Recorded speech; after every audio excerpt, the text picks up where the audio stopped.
Hey gamers, Big D here, and today we're not making anything. Today we're talking about the craft. We're talking about the hobby. We're talking about the game and its cost on you as a player, on you as a GM, on you as just a member of the hobby, a member of the fraternity of gaming.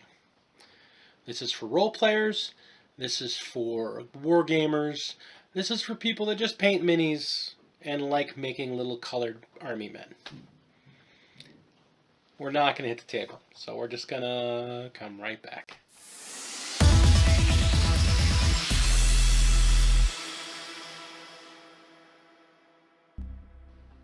And we're right back.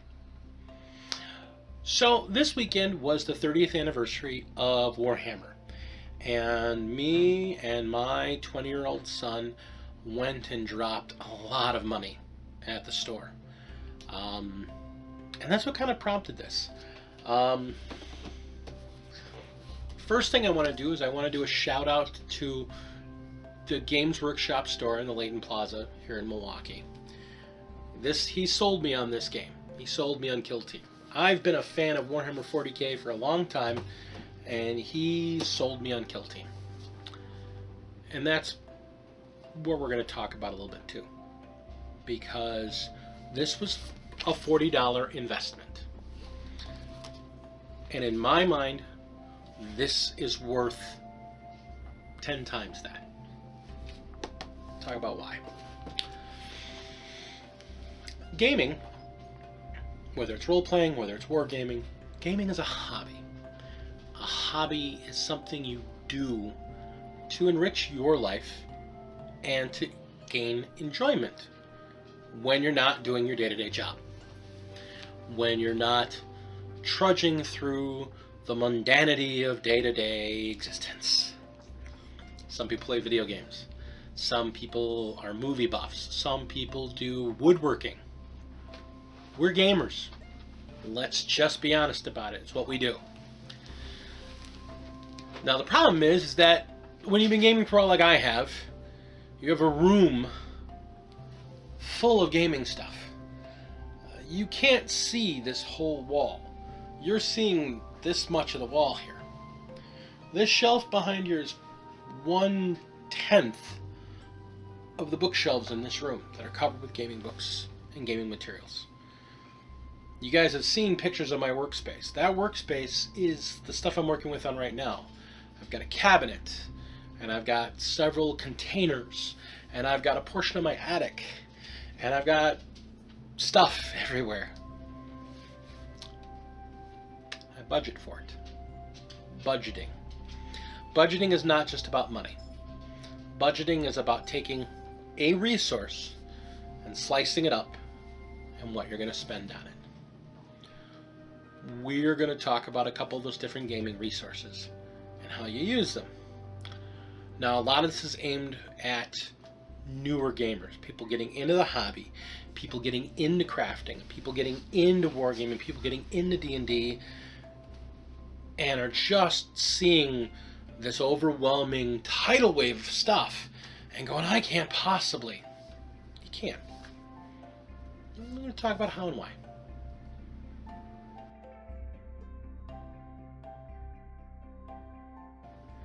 Let's talk about the first point of budgeting, and that's the money aspect.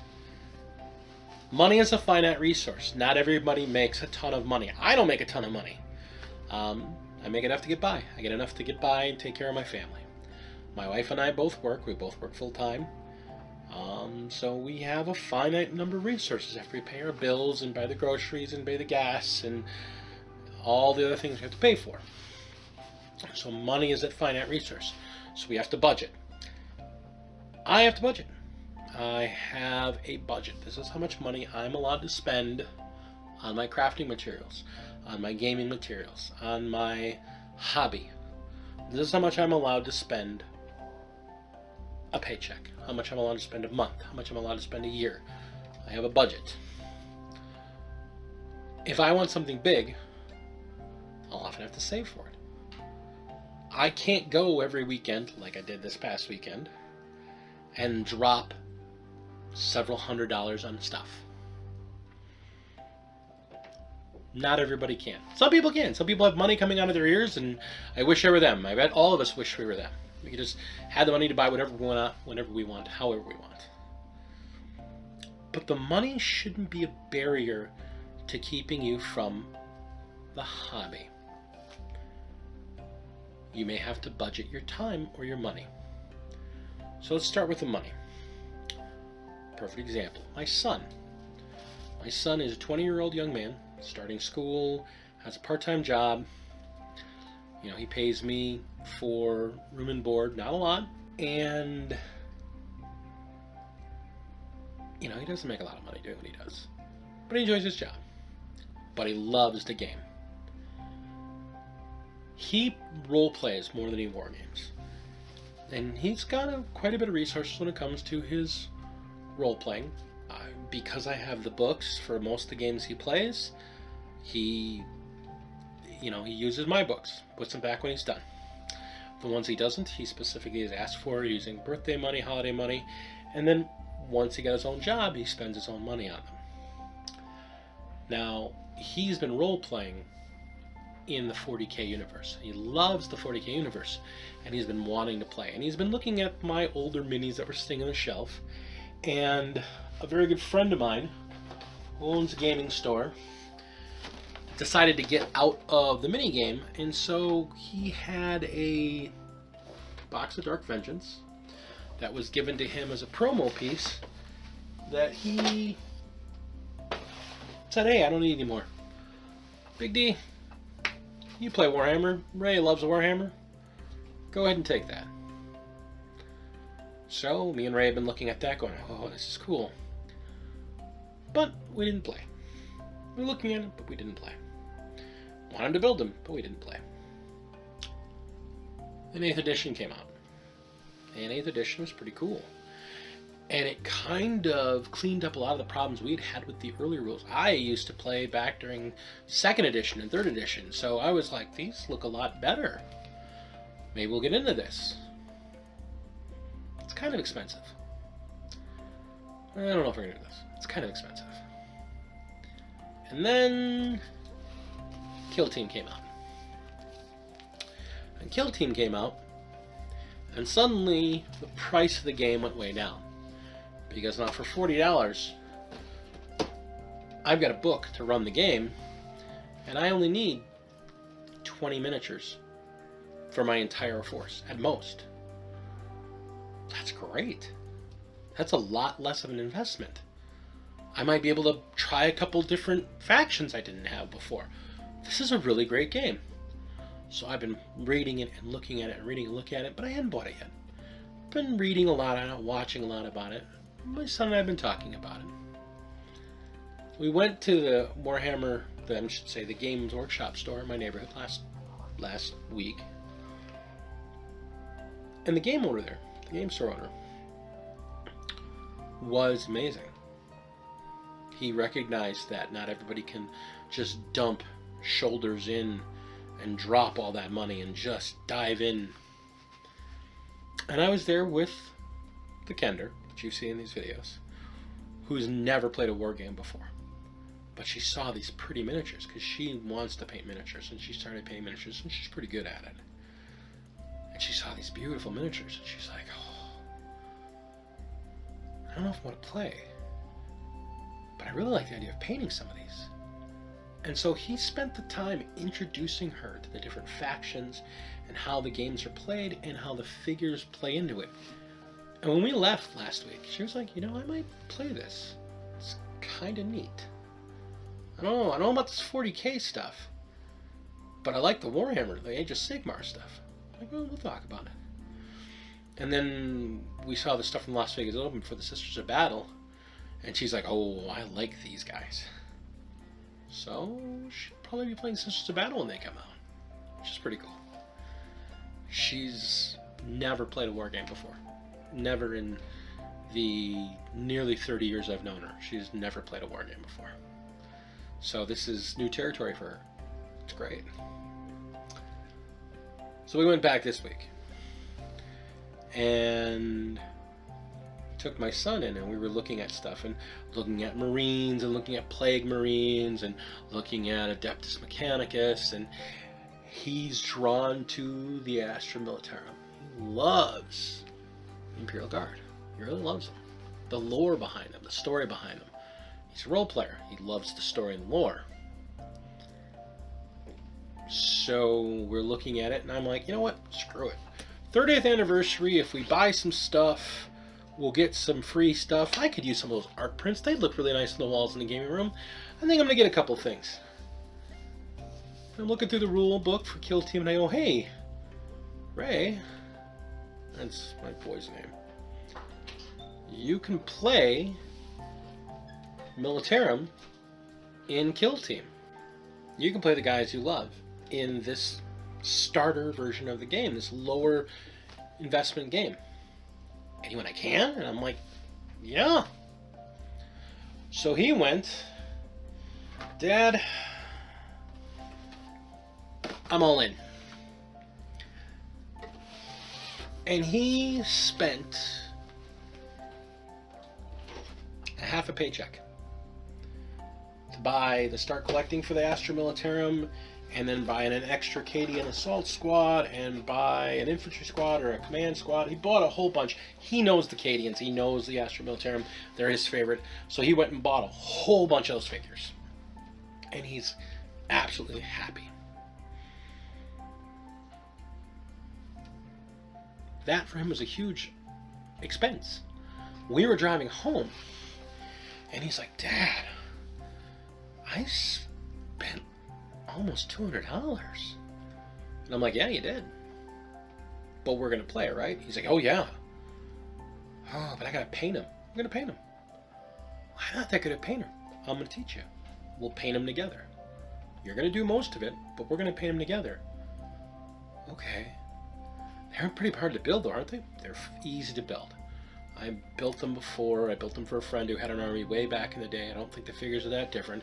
We'll build them again, and we'll build you the same units up. I'll help you build them. I'll show you how to build them, and you'll build them yourself. And then I'll show you how to paint them. I'll help you paint them, but you're going to paint them. But we'll do it together. And that made that expenditure of his money worth it. Because my son spent as much as he did, I was like, well, I've got some older figures that I could use, but, you know, I think I'm going to buy this starter set. So I bought the No Fear starter set. So I've got a full set of the new figures. I got a big group of the Plague Marines, the Death Watch, and I've got a bunch of Primaris Marines, which I'm going to bought the conversion kit right then and there so I can turn them into my Space Wolves, because Space Wolves rule. Alright. But that's the thing. I spent like $120, $130 or so, and he spent $160, $170, something like that. We spent a little over $300. It's a lot of money. It's not something we're going to do every week. But we spent that money budgeting it for, knowing that this is something we're going to invest in. This is something we're going to do. This is part of the hobby. We're going to do this. So we know we can't go back next week and buy another 7,000 points of Tau, or I'm not going to go buy another $200 worth of Plague Marines, or another $500 worth of the Astra Militarum. We're going to start slow. We're going to build these guys. We're going to play Kill Team. And we're going to get into playing Kill Team and get it better and better and better.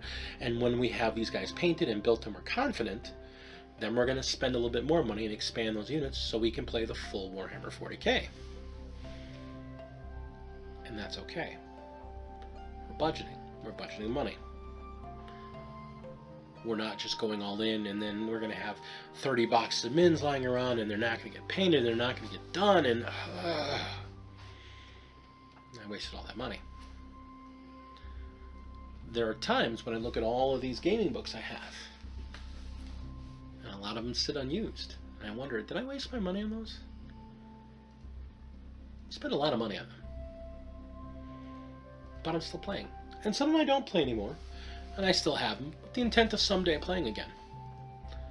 But there are some of them I probably won't play again, and I've had to come to grips with that. And there's a bunch of those that I've had to box up and are put in storage because I'm not going to play them anymore. But that's okay. And the reason that's okay is because when I bought them, I budgeted for them, and I got the second budgeting out of them, which is time. We're going to come back and talk about time, the second resource of gaming.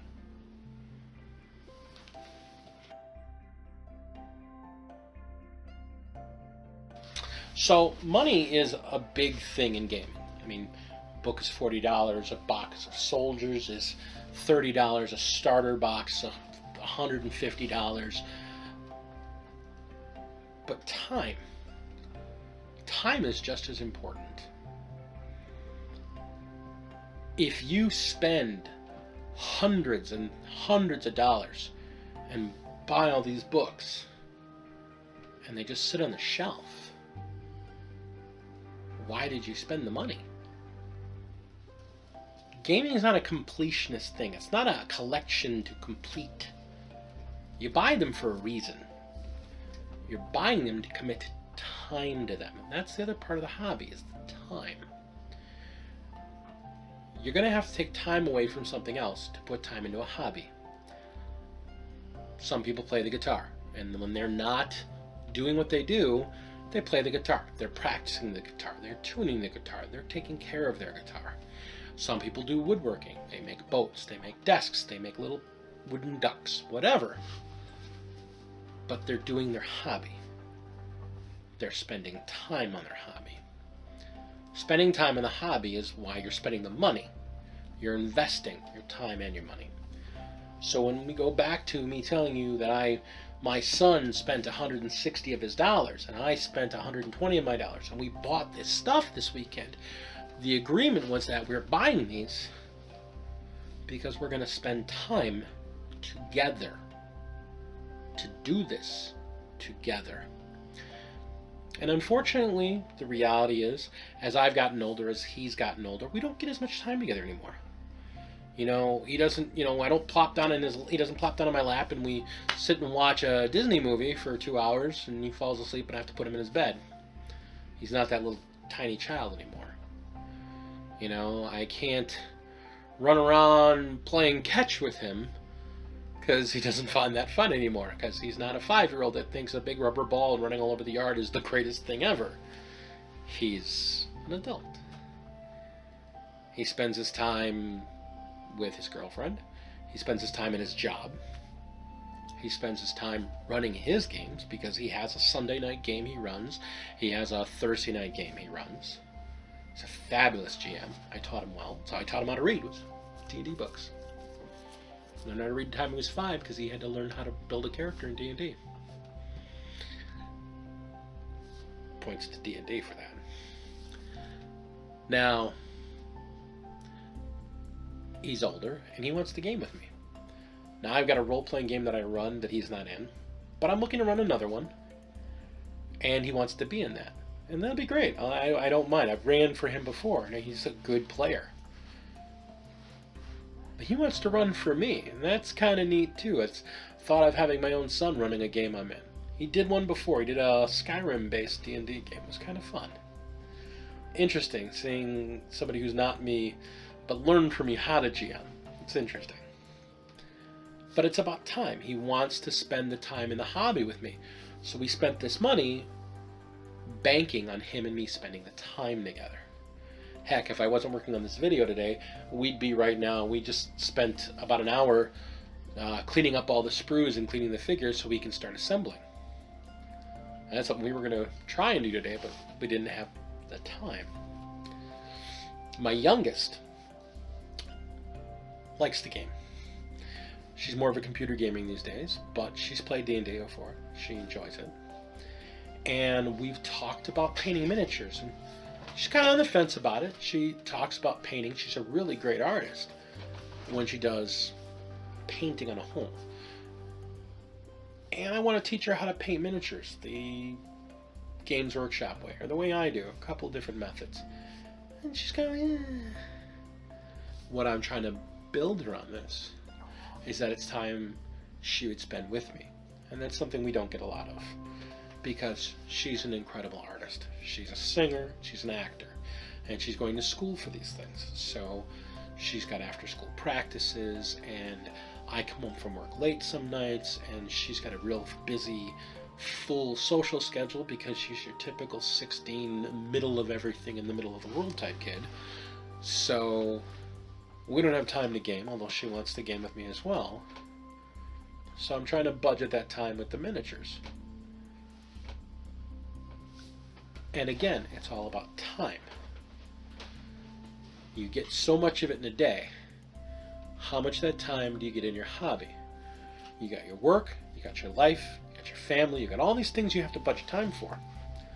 When you've got a hobby, you've got to budget time for that.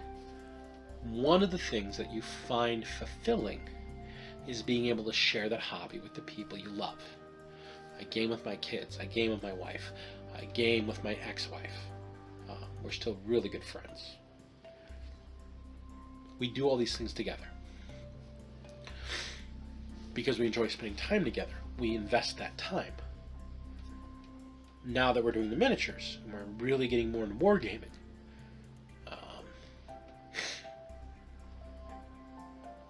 the Kender wants to paint miniatures. She's actually interested in playing. She's looking at those Sisters of Battle figures they just announced at LFO or LVO, and she's like, these are really cool. I can play Sisters of Battle. And I'm like, well, it's a competitive game. She's like, yeah, I know, because she's not a real competitive person. But she wants to spend the time because she enjoys playing with us, and she wants to put the time into those figures, so she wants to use them properly. Time, money, budgeting them across each other. We spend $300 on books so we can play the game in time together. And that takes the third part, where time and money come together. Prep work. The real investment, where you're not doing anything, but you're doing everything. We'll come back and talk about that.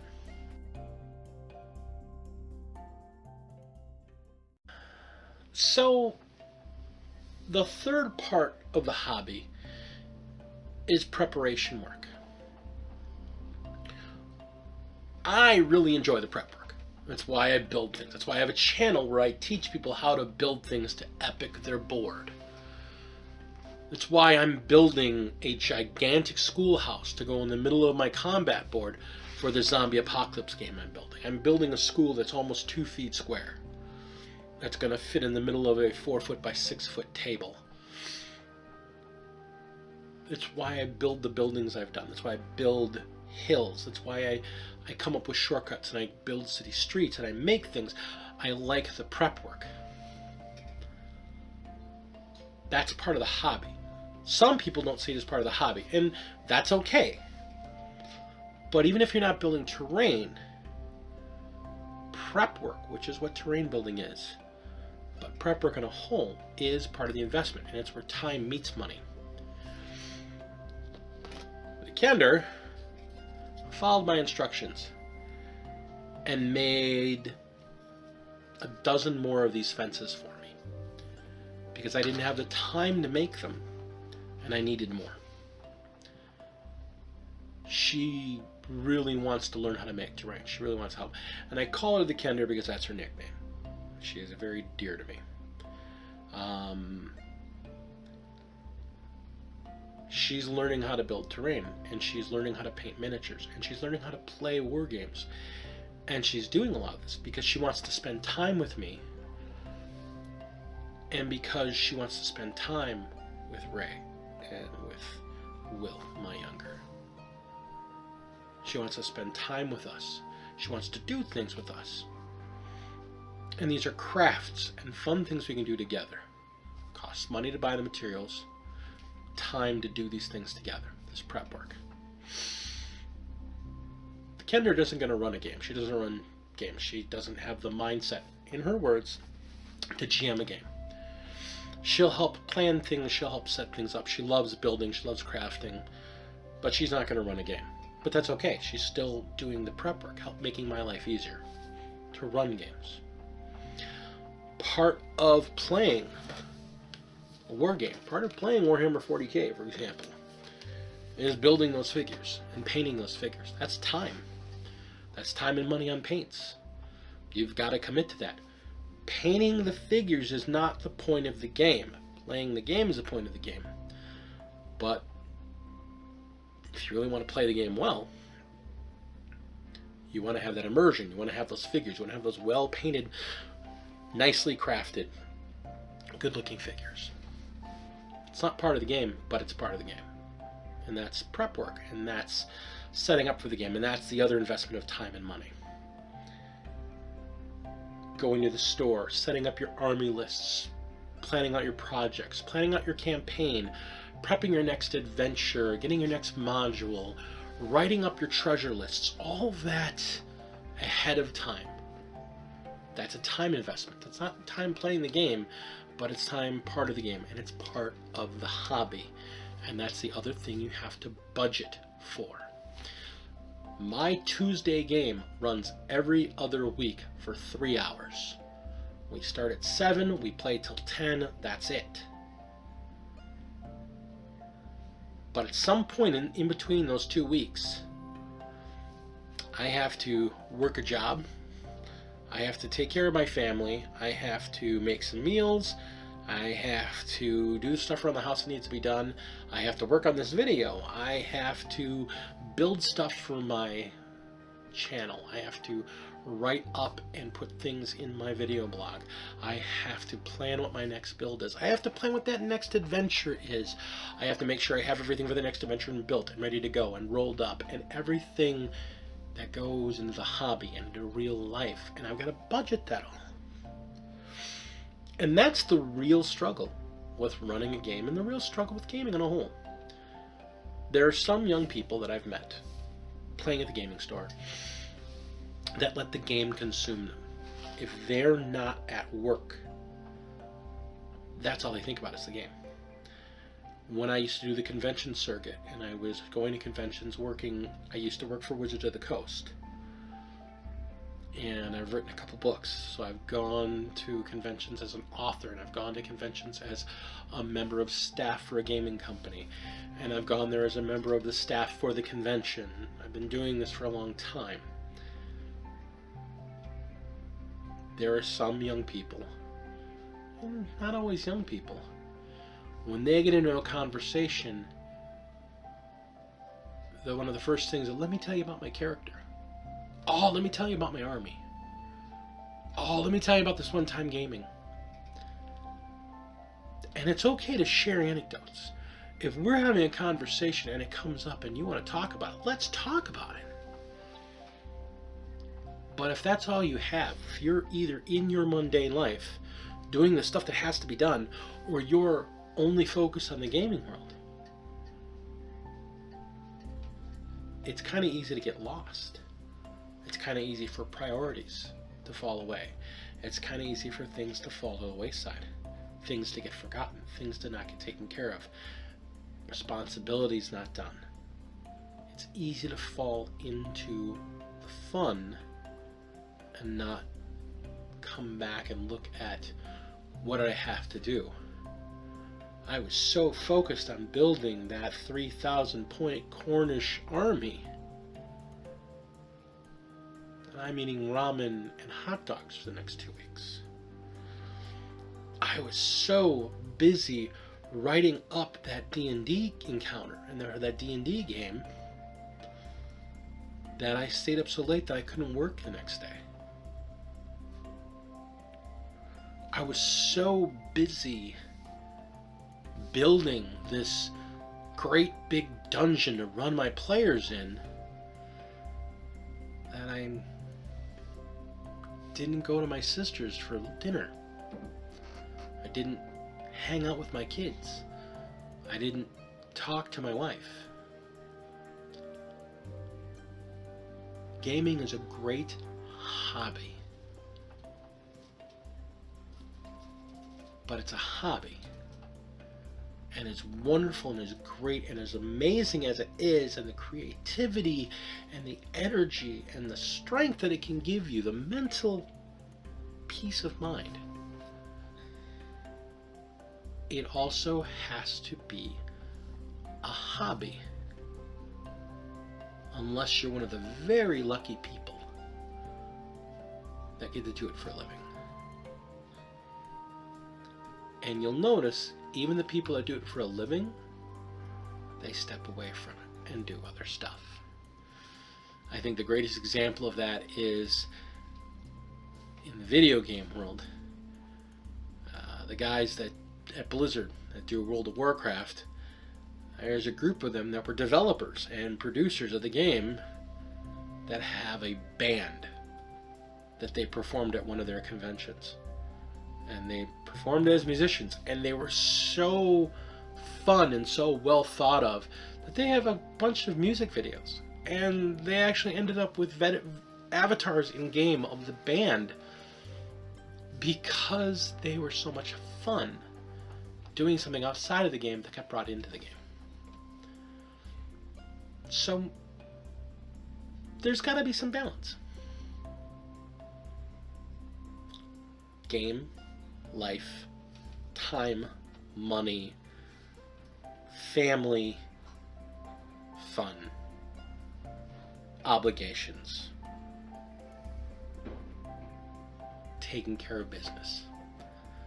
We've got to juggle them all. I'm going to come back and have a couple final thoughts.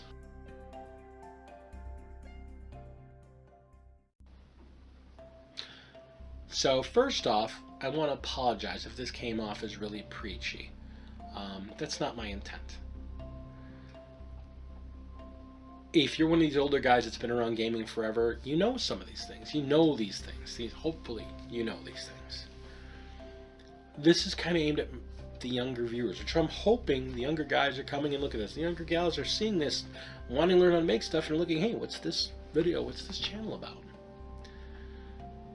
And this is just my own musings on gaming.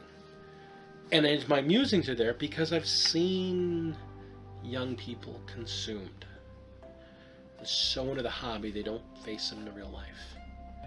And so focused on gaming that they don't step into the real world. Now that's true of video gaming, that's true of board gaming, that's true of miniature gaming, that's true of role-playing. Gaming offers us a fantastical world to drop into so that we don't have to deal with the reality that sometimes isn't the greatest that surrounds us. We hear about horrible things happening in the world. We hear about horrible people doing terrible things, and we wish we could do something to fix that.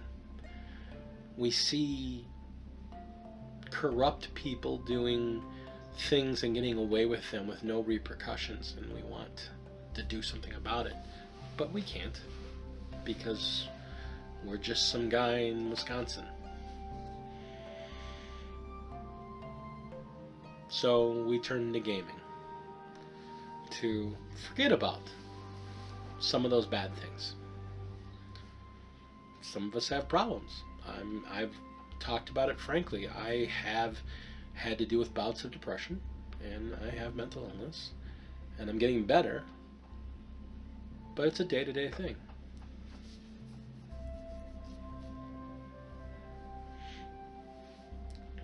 Everybody needs an escape. Everybody needs a hobby, and hobbies are great to give you that escape.